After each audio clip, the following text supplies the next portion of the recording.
like to see I'm dick. the guy asking you a fucking question. Exactly. Exactly. Get out of the way.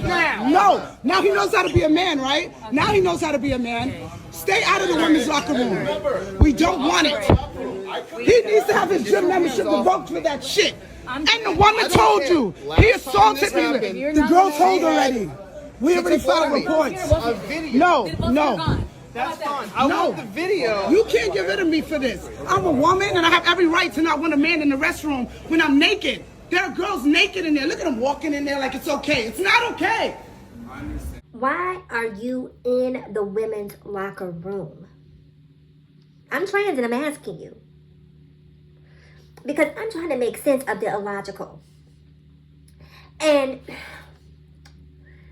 oh my God, I know I'm going to get in trouble, but I'm just going to be honest in this video, you guys. I just have to be honest. This is not a black trans thing.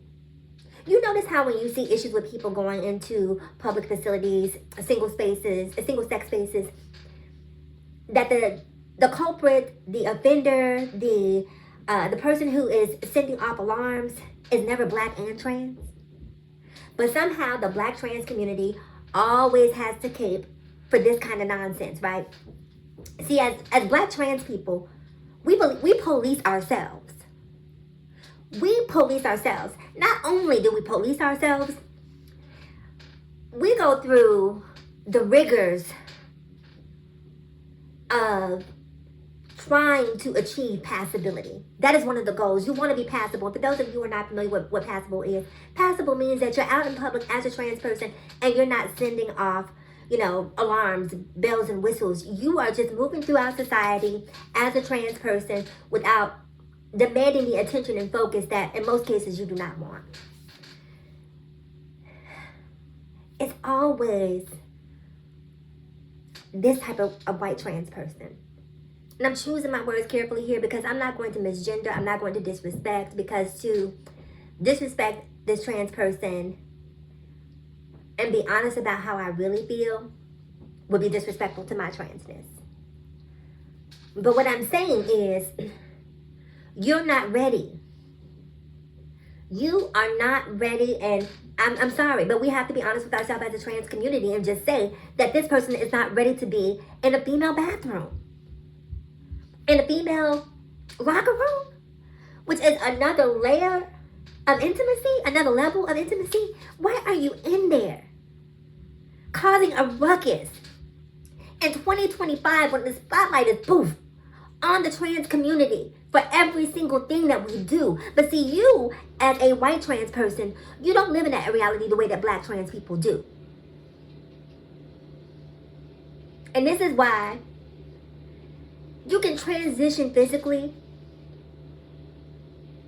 but it's hard to transition out of white male privilege. It's hard. We watch it with Caitlyn Jenner almost every single day. A black trans person is not going up in that bathroom until they are ready, right? And guess what? If they go into that locker room, even if they're ready, they're going to do so inconspicuously. They're not going to try to make a lot of noise. As a trans person, when I go to the gym, I work out, I grab my clothes, I grab my things, I come home and I take a shower. Because I don't like showering in public. I don't like public bathrooms, public facilities. I'm a germaphobe, so I don't like being in them, period. But if you are a trans person, you have to live with the understanding that you are an anomaly. One of these things is not like the other. And we cannot try to go in and occupy these spaces being an anomaly and then expecting everyone to conform to our existence while not respecting theirs. Walking into a female space looking the way that trans person looked, it's not okay. I'm sorry. It's not okay. And then to be walking around, and I don't know the gory details, I prefer not to know them, but to not even have the presence of mind to put your business away.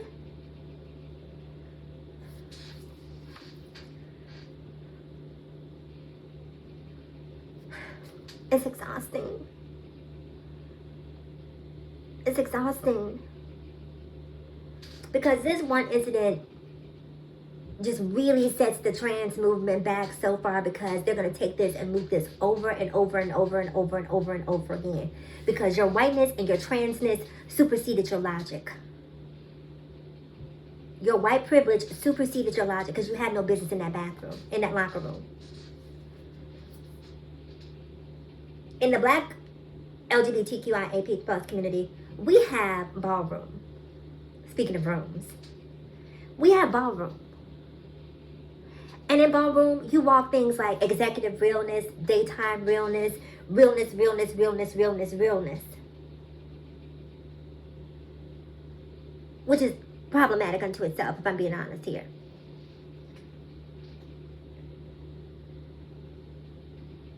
But it's preparing you for the gauntlet that you are about to face that we call society. It's preparing you to walk amongst the masses. It's preparing you to take a microscope to your appearance, to look it over tooth and nail and ask yourself, because feeling like a woman and looking like a woman are two completely different things. Feeling like a woman and behaving like a woman are two completely different things. I'm sorry, but you have to do the work to occupy the space. If you like working out, go work out. But go work out with the understanding that you are trans. I mean, at the early stage. I'm talking about the early stages. I'm talking about I'm talking about the early stages of transness. Early. I mean, literally, just press the start button on trans, and you're already in a female's locker room looking like that.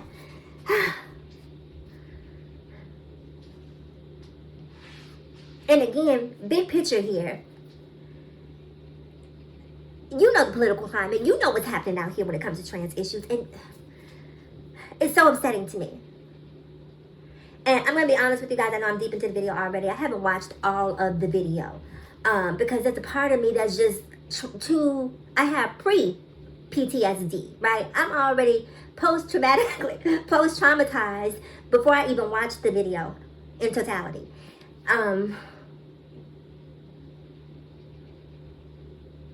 I'm sure she probably said some things that were very disrespectful. I'm sure she was very offensive in her tone.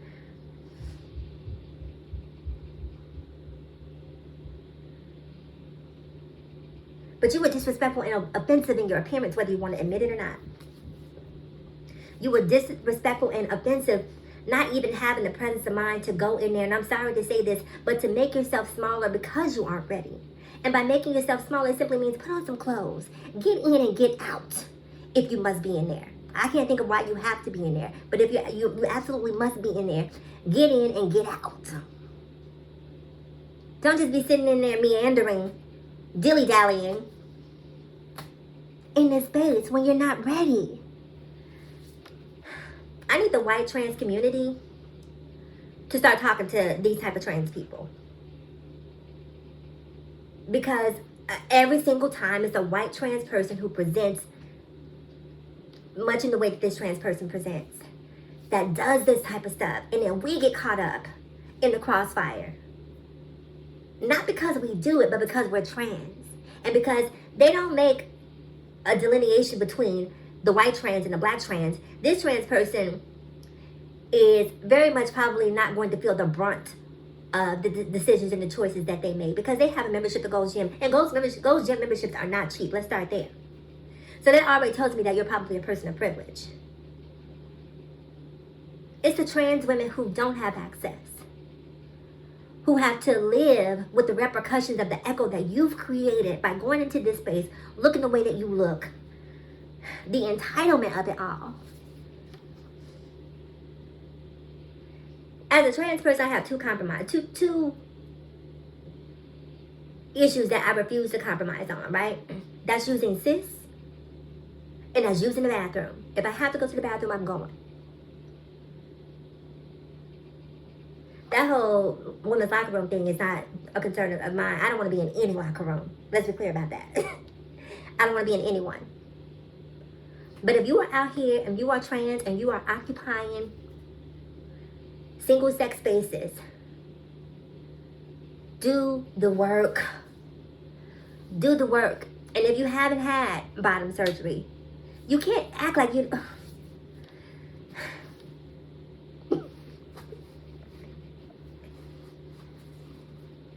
Oh my God. Oh my God.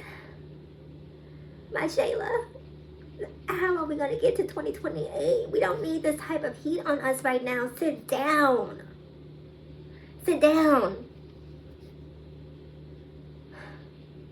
Comment below. I want to know your thoughts. I will see you guys in the next video. Bye-bye.